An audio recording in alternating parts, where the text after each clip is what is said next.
PM Modi ने किया आज मन की बात। पीएम ने जनता कर्फ्यू से लेकर टीकाकरण तक का किया जिक्र, कहा दवाई भी और कड़ाई भी।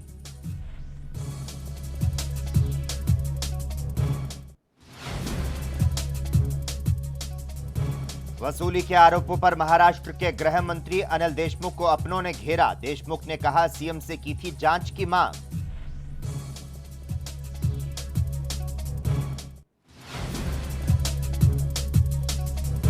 पेट्रोल डीजल को लेकर कांग्रेस नेता राहुल गांधी का केंद्र सरकार पर तंज, कहा चुनावों के कारण सस्ता किया पेट्रोल डीजल।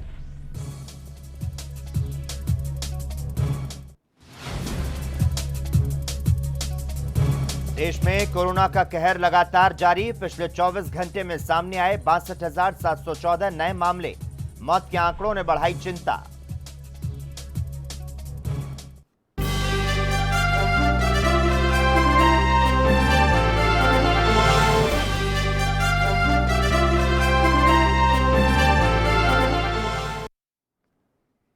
नमस्कार, खबर दोपहर में आपका स्वागत है और मैं हूं आपके साथ लोकेश जगवानी। केंद्रीय रक्षा मंत्री राजनाथ सिंह ने कहा कि भारी मतदान से साफ है कि बंगाल में भारतीय जनता पार्टी को पूर्ण बहुमत मिलेगा और असम में राजग की वापसी होगी। राजनाथ ने कहा कि बंगाल में पहले चरण के चुनाव में भारी मतदान इसका स्पष्ट संकेत है कि बीजेपी हर चरण में भारी सफलता पाने जा रही है। यह रुझान बता रहा है कि बंगाल में बीजेपी के स्पष्ट बहुमत के साथ सरकार बनेगी। शनिवार को पहले चरण में बंगाल की 30 और असम विधानसभा की 47 सीटों के लिए मतदान हुआ। बंगाल में करीब 80% मतदान हुआ, जबकि असम में 77% मतदान दर्ज किया गया। सिंह ने कहा कि चुनाव आयोग की तैयारियों की वजह से लोग बड़ी संख्या में मतदान के लिए आ रहे हैं। उन्होंने यह भी आरोप लगाया कि सत्तारूढ़ तृणमूल कांग्रेस ने मतदाताओं को डराकर रखा था।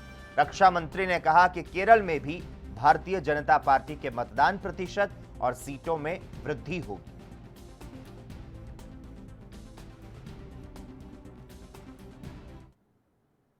वहीं इस साल पेट्रोल डीजल की कीमतों में बढ़ोतरी और महंगाई को लेकर कांग्रेस नेता राहुल गांधी लगातार केंद्र सरकार पर हमलावर रहे हैं। अब जब अंतर्राष्ट्रीय बाजारों में कच्चे तेल की कीमतों में गिरावट आने के चलते पेट्रोल की कीमत में 18 पैसे प्रति लीटर और डीजल के दाम में 17 पैसे प्रति लीटर की कटौती की गई है, इसे लेकर राहुल गांधी ने कहा कि केंद्र सरकार ने पेट्रोल डीजल की कीमतों में ये कटौती चुनावों की वजह से की है। चुनाव के कारण केंद्र सरकार ने पेट्रोल डीजल 17 से 18 पैसे प्रति लीटर सस्ता किया है। बचत की इस धनराशि से आप क्या क्या करेंगे? आपको बता दें कि इसके पहले राहुल गांधी महंगाई और बड़ी कीमतों को लेकर केंद्र सरकार पर लगातार हमलावर थे। इसके पहले उन्होंने कहा था केंद्र सरकार की दोनों हाथों से दिन दहाड़े लूट, गैस, डीजल, पेट्रोल पर भारी कर की वसूली।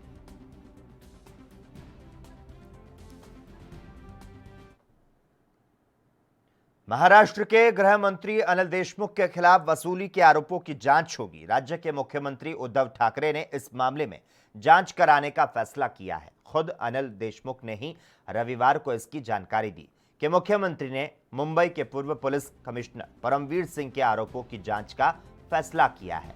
अनिल देशमुख ने बताया कि इस मामले में हाईकोर्ट के रिटायर्ड जज से जांच कराने का फैसला किया गया है। गृह मंत्री ने बताया कि उन्होंने स्वयं परमवीर के आरोपों की जांच कराने की सीएम उद्धव ठाकरे से मांग की थी।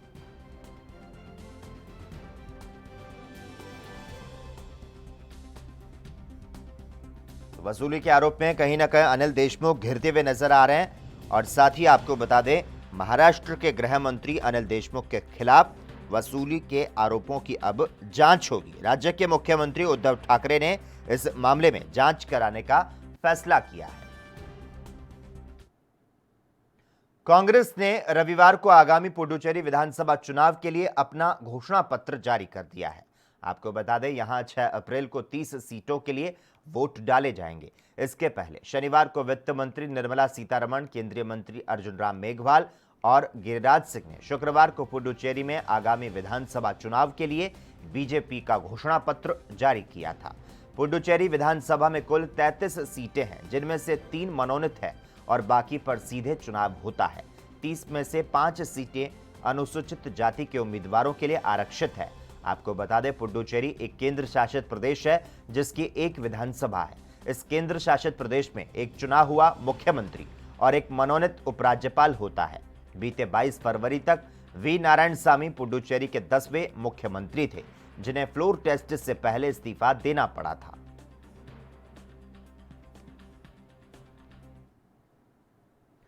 वहीं महाराष्ट्र में निलंबित पुलिस अधिकारी सचिन वाजे को लेकर राजनीतिक बयानबाजी थमने का नाम नहीं ले रही। जहां इस मामले को लेकर विपक्ष हमलावर हो गया, वहीं अब शिवसेना ने महाराष्ट्र के गृह मंत्री अनिल देशमुख पर सवाल उठाने शुरू कर दिए हैं। शिवसेना के मुखपत्र सामना में कहा गया कि सचिन वाजे वसूली कर रहा था और राज्य के गृह मंत्री अनिल देशमुख को इसकी जानकारी नहीं थी। इसको लेकर लगातार भारतीय जनता पार्टी हमलावर है।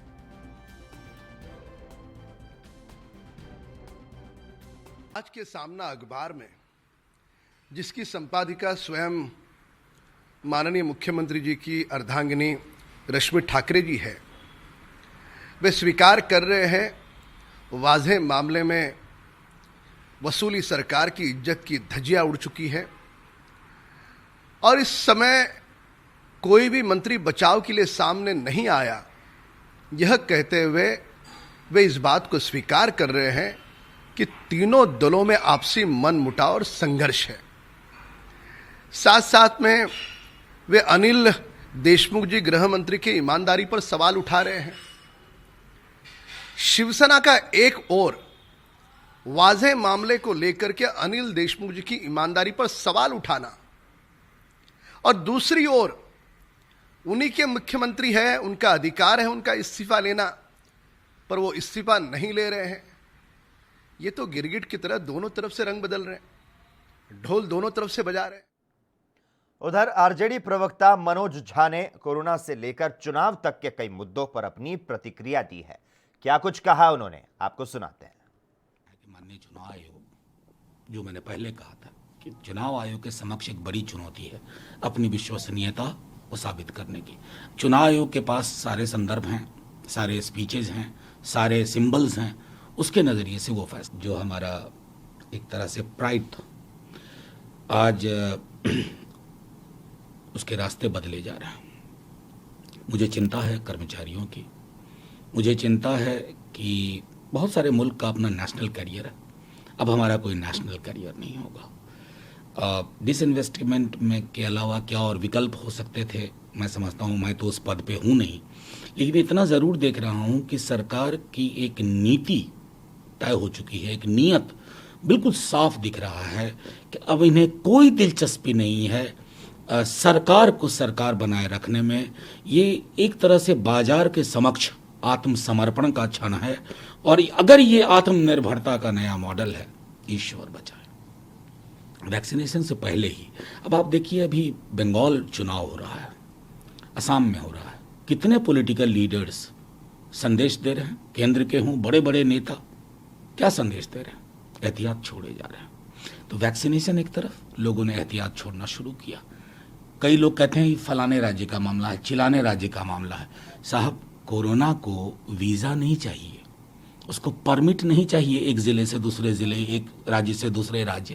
तो होलसम एक हैंड होल्डिंग हो, और अगर एक तरफ वैक्सीनेशन चल रही है तो दूसरी तरफ एहतियात इस प्रकार के बढ़ते जाएं ताकि हम इस संक्रमण को रोक पाएं, क्योंकि इसकी कोई बीजेपी नेता तरुण चुग ने सीएम ममता पर हमला करते हुए कहा कि देश की तरक्की से ममता को डर लग रहा है, लेकिन जनता प्रधानमंत्री के साथ है। और क्या कुछ कहा उन्होंने, आपको सुनाते हैं। देश का प्रधानमंत्री देश के गौरव को बढ़ाने के लिए सांस्कृतिक जो इस क्षेत्र का सबसे महत्वपूर्ण स्थान है वहाँ जाते हैं, बातचीत करते हैं। ममता जी, देश की तरक्की में से आपको डर क्यों लग रहा? आपको क्यों डर लग रहा है कि प्रधानमंत्री वहाँ गए हैं तो भारत की वाह वाह हो रही? ये भारत की वाह वाह से डरना बंद करें, आशीर्वाद से।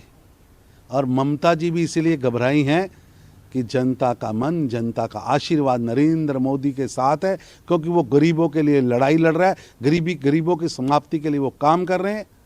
इसलिए ममता जी घबराई हैं, भाग भाग कर। खबर दोपहर में खबरों का सिलसिला लगातार जारी रहेगा। हम यहां पर रुकते हैं छोटे से ब्रेक के लिए।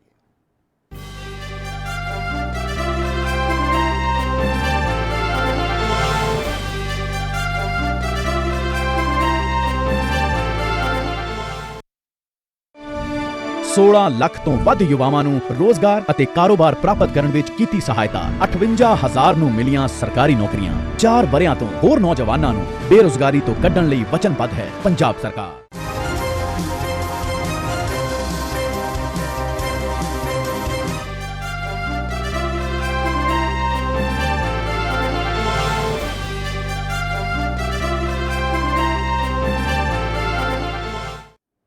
ब्रेक के बाद एक बार फिर से आपका स्वागत है। बीजेपी नेता माधव भंडारी ने सीएम ममता बनर्जी पर हमला करते हुए कहा कि ममता पीएम मोदी की रैलियों से घबरा गई हैं और उन्होंने क्या कुछ कहा, सुनाते हैं आपको। प्रधानमंत्री जी की बांग्लादेश की जो यात्रा हुई उसको लेकर ममता बनर्जी बहुत ही खिंची हुई है, बहुत ही सनकी हुई है और इसका एक ही कारण है कि वो पश्चिम बंगाल के मतदाता ने ममता बनर्जी को और उनकी पार्टी को पूरी तरह से नकार दिया है। जनता का प्रतिसाद हमें नहीं मिलता है, ये देखने के कारण ममता बनर्जी इतनी वैफल्यग्रस्त हो गई है कि वो हर चीज़ को नकारने की कोशिश कर रही है, हर चीज़ को आक्षेप लेने की कोशिश कर रही है और उसमें देश की गरिमा को भी। पश्चिम बंगाल विधानसभा चुनाव 2021 में पहले चरण का मतदान खत्म हो गया है और इस दौरान वोटिंग शाम 6 बजे तक 79.79% हुई। उधर 27 मार्च को सुबह से टीएमसी और बीजेपी के बीच आरोप प्रत्यारोप का सिलसिला जारी रहा और इस कड़ी में जेडीयू नेता केसी त्यागी ने अपनी प्रतिक्रिया दी। क्या कुछ कहा, सुनाते हैं आपको। ये जनता की लोकतंत्र के प्रति बढ़ती हुई आस्था का प्रतीक है। हम इस नए परिवर्तन का स्वागत करते हैं।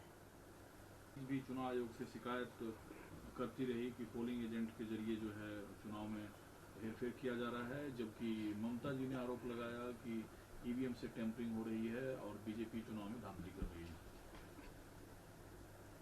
चुनावी प्रक्रिया के दौरान आरोप प्रत्यारोप का दौर जारी रहता है। ईवीएम की खराबी को लेकर के लगाए गए सभी आरोप ने बांग्लादेश और भारत के सामरिक दृष्टि से, राजनीतिक दृष्टि से पड़ोसी होने के नाते महत्वपूर्ण रिश्ते हैं। प्रधानमंत्री की ये यात्रा मील का पत्थर साबित हो। प्रधानमंत्री के विदेश दौरों को लेकर के खास तौर से जब पड़ोसी मुल्कों के साथ रिश्ते सुधारने की कवायद शुरू हुई हो तब दिल्ली में रोहिणी के सेक्टर 14 के तुलसी अपार्टमेंट के पास एनकाउंटर में कुलदीप और फजा मारा गया। पुलिस को खबर मिली थी कि कुलदीप यहां एक फ्लैट में छिपा है। पुलिस के मुताबिक जब स्पेशल सेल की टीम यहां पर पहुंची तो कुलदीप ने गोलियां चलानी शुरू कर दी। जवाबी कार्रवाई में उसे ढेर कर दिया गया। पुलिस ने मौके से कुलदीप के 2 साथियों को हिरासत में लिया। जोगिंदर और भूपेंद्र नाम के दोनों साथियों पर कुलदीप के छिपने में मदद करने का आरोप है। वीरवार को कुलदीप के साथियों ने पुलिस पर फायरिंग कर उसे भगा ले गए। जांच के दौरान पता चला था कि कुलदीप को भगाने की साजिश बैंकॉक में तैयार की गई थी।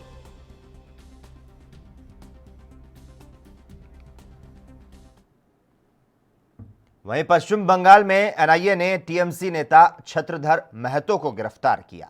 खबर है कि साल 2009 में भुवनेश्वर राजधानी एक्सप्रेस की कथित तौर पर हाईजैक करने के आरोप में यूएपीए के तहत महतो को गिरफ्तार किया गया।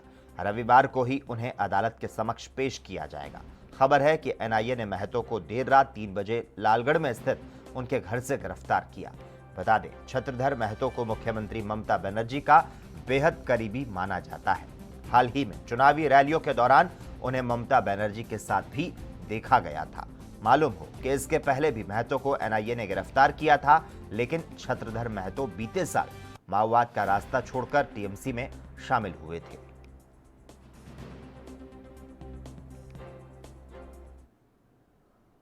खबरों का सिलसिला लगातार जारी है। हम यहां पर रुकते हैं छोटे से ब्रेक के लिए, जल्द हाजिर होते हैं।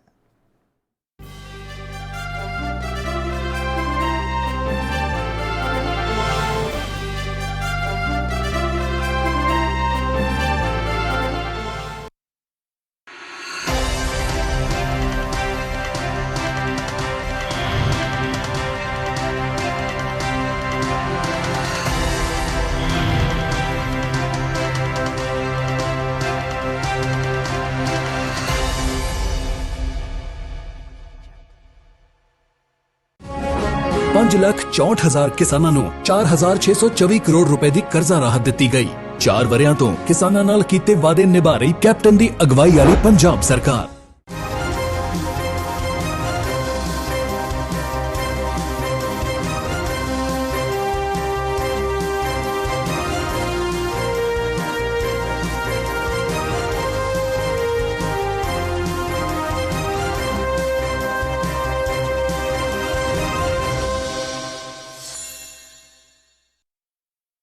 क्या आप दुबले पतले कमजोर हैं, आपकी सेहत नहीं बनती, भूख कम लगती है, वजन नहीं बढ़ता?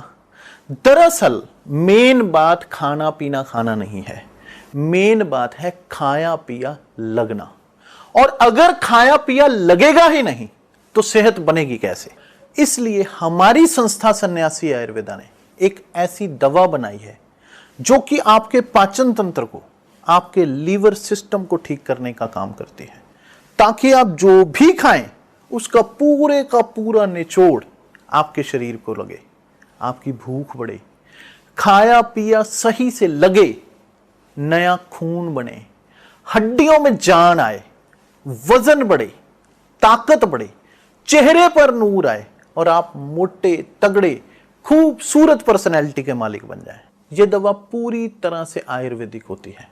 इसका शरीर पर कोई भी साइड इफेक्ट, कोई भी नुकसान या दुष्प्रभाव नहीं होता। लड़के लड़कियां दोनों इसका इस्तेमाल कर सकते हैं और पहले 15 दिन के अंदर ही आपको इसका असर महसूस हो जाएगा। सिर्फ 650 रुपए की पूरे 1 महीने की दवा होती है और आप इसे घर बैठे 011 45 45 45 45 पर फोन करके दवा मंगवा सकते हैं। कम ब्रेक।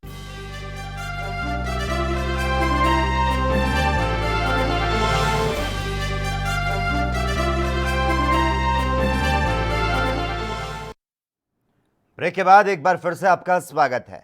उत्तर प्रदेश के कई जिलों में पंचायत चुनाव होने वाले हैं, जिसके मद्देनजर उत्तर प्रदेश पुलिस ने अवैध हथियारों के खिलाफ अभियान छेड़ दिया है। लगातार अलग अलग जगहों से अवैध हथियार यूपी पुलिस बरामद कर रही है।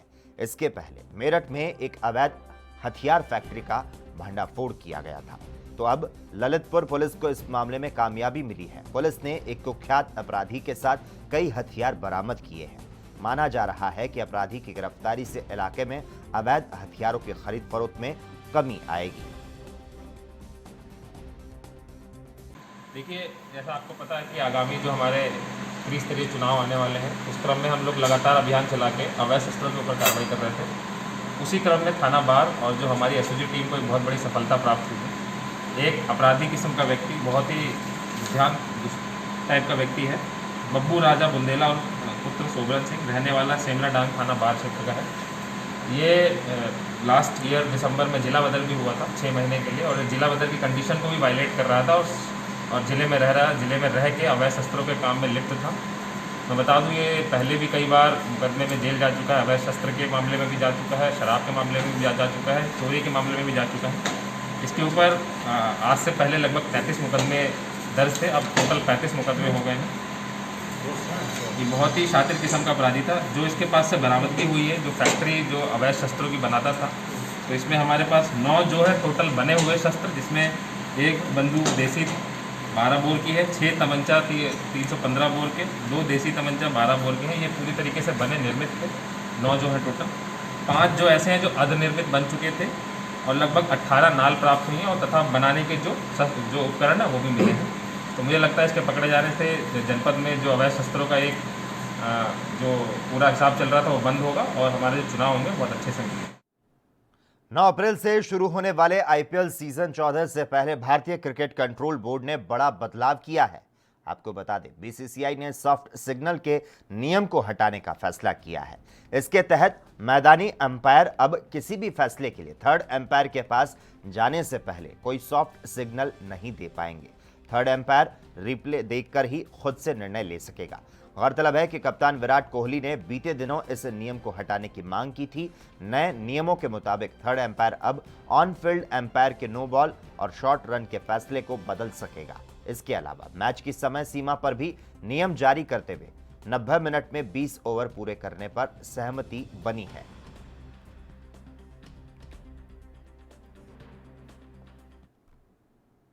उत्तर प्रदेश के मुरादाबाद से एक तांत्रिक के पिटाई का मामला सामने आया है। दरअसल यह तांत्रिक आधी रात को शमशान घाट में जलती चिता में आहुतियां दे रहा था। स्थानीय लोगों को जैसे ही इस बात की भनक लगी, लोगों ने मिलकर तांत्रिक की जमकर धुनाई कर दी, जिसके बाद तांत्रिक को कई चोटें आई। वहीं मौके से तांत्रिक का एक साथी भाग खड़ा हुआ। पूछने पर तांत्रिक ने बताया कि वो ये सारी क्रिया अपने गुरुजी के कहने पर कर रहा था। तो वहीं स्थानीय लोगों ने उसका वीडियो बनाकर वायरल भी किया। घटना का पता लगते ही पुलिस ने तांत्रिक को हिरासत में ले लिया।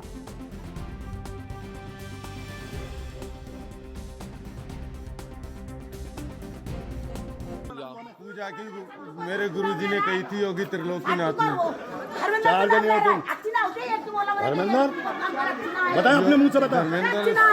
धर्मेंद्र को मैंने पर्चा लिख के दिया था गुरुजी के कहने पे, और तो उसने फिर सामान ला के दिया था।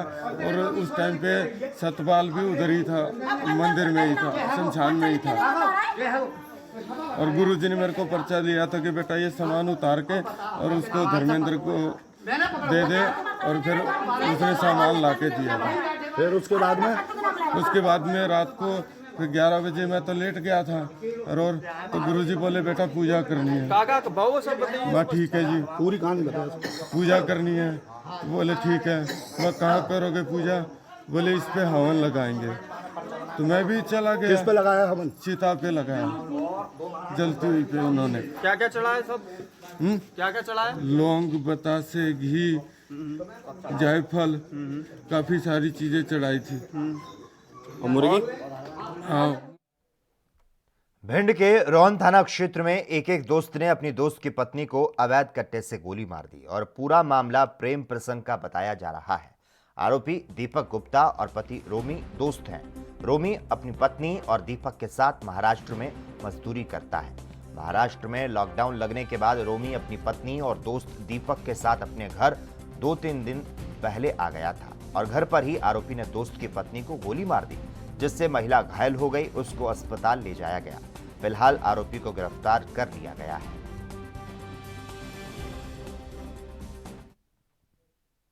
खबरें लगातार जारी है। हम रुकते हैं छोटे से ब्रेक के लिए।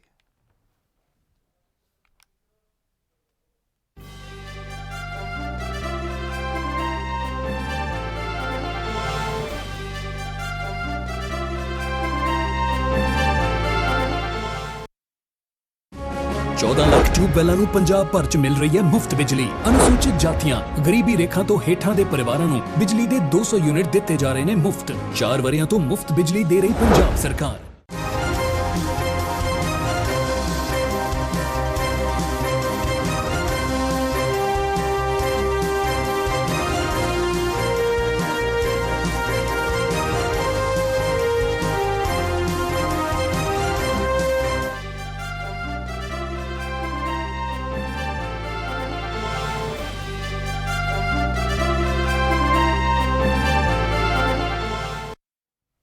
ब्रेक के बाद खबर दोपहर में एक बार फिर से आपका स्वागत है। मध्य प्रदेश में लगातार बढ़ रहे कोरोना संक्रमण के चलते 12 शहरों में कल रात से टोटल लॉकडाउन लगा हुआ है।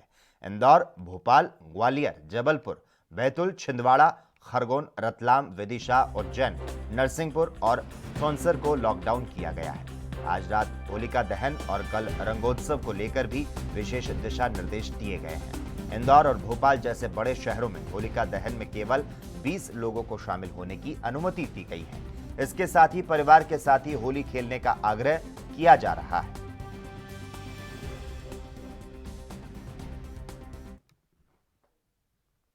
देश भर में कोरोना की रफ्तार में ब्रेक लगता हुआ नजर नहीं आ रहा, जिसको लेकर सरकार अलर्ट है। दूसरी तरफ बात अगर यूपी के मेरठ की जाए तो यहां एक चौकी इंचार्ज कोरोना के बढ़ते मामलों को लेकर लोगों को गंगाजल की बोतलें बांट रहे हैं और कह रहे हैं कि ये गंगाजल सैनिटाइजर है, इसका छिड़काव करें। तो साथ ही कह रहे हैं कि होली पर नशे की चीजों से दूर रहें और परिवार के साथ होली मनाएं।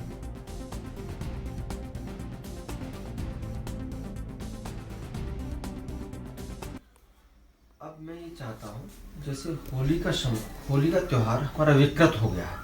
होली का जो त्योहार है हिंदू समाज जो मनाता है वो विकृत रूप में, मतलब जैसे शराब का इस्तेमाल करेंगे, भांग का इस्तेमाल करेंगे, धतूरा पिएंगे, रबड़ी में भांग मिला के पिएंगे, उस व्यसनों से मैं अपने समाज को दूर हटाना चाहता हूँ। इसलिए मेरा ये प्रयास है, आज के होली के त्यौहार से जो आगामी 2 दिन बाद होली का त्यौहार आ रहा है, मेरा हिंदू सनातन समाज उन व्यसनों से दूर रहे, किसी भी तरह का इस्तेमाल मदिरा का न करे, भांग का इस्तेमाल न करे, धतूरे का इस्तेमाल, मतलब किसी भी तरह का नशीला पदार्थ होली के उपलक्ष्य में इस्तेमाल न करें। इसलिए मैं अपने समाज को गिफ्ट के रूप में गंगा जल, माँ गंगा का पवित्र जल, माँ गंगा का एक शुद्ध जल। देश में एक बार फिर से कोरोना ने रफ्तार पकड़ ली है। देश के कई राज्यों जैसे कि उत्तर प्रदेश, महाराष्ट्र, दिल्ली आदि ने कोरोना के बढ़ते मामलों को देखते हुए दोबारा स्कूल बंद कर दिए हैं। इन राज्यों में एहतियातन फिर से ऑफलाइन क्लासेस बंद कर घर पर ही ऑनलाइन क्लासेस शुरू कर दी है। काफी लंबे समय के बाद खुले स्कूल एक बार फिर से बंद हो गए। 6 राज्यों में स्कूल बंद कर दिए गए हैं। देश में कोरोना के केस एक बार फिर से बढ़ने लगे हैं। ऐसे में सवाल उठ रहा है कि क्या नए सत्र में बच्चे स्कूल जा पाएंगे? कोरोना वायरस के बढ़ते मामलों को देखते हुए उत्तर प्रदेश सरकार ने कक्षा 1 से 8वीं तक के स्कूलों को बंद कर दिया है। वहीं यूपी में 31 मार्च तक 8वीं तक के स्कूल बंद रहेंगे। और इसी के साथ ही खबर दोपहर में आज के लिए बस इतना ही। तमाम अहम खबरों के लिए लगातार आप देखते रहिए ANB न्यूज।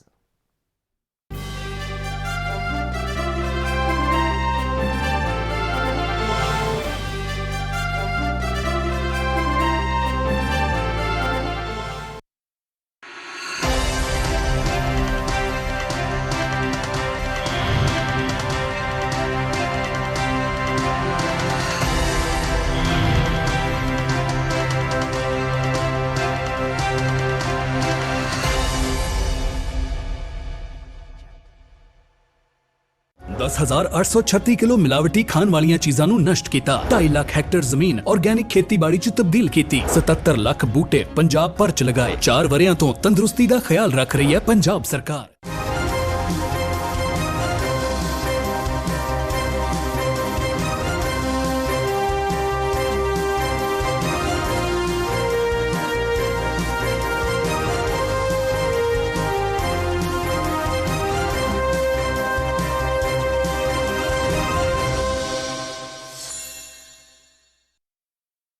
क्या आप दुबले पतले कमजोर हैं? आपकी सेहत नहीं बनती, भूख कम लगती है, वजन नहीं बढ़ता? दरअसल मेन बात खाना पीना